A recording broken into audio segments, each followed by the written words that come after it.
One of the most common mistakes that students make is articulating slurs.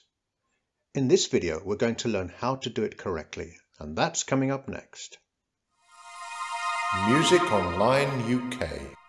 First, I want to play you an extract from one of my students performing Musette in D for Grade 2 piano, and see if you can work out where the mistakes in articulation are.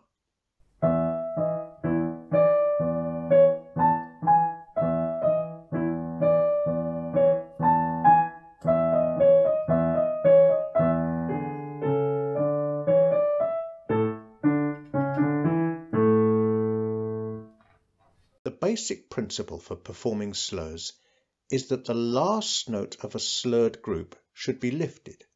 So, for example, in bar 13, the D sharp should be lifted and the lower E separate from the adjacent notes before and after.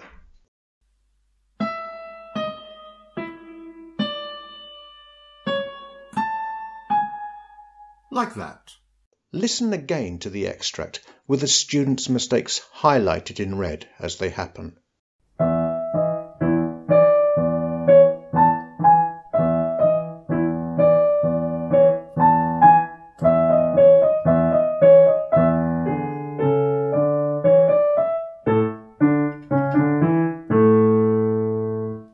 For full teaching notes on this piece, or to watch a complete performance, click one of the cards below.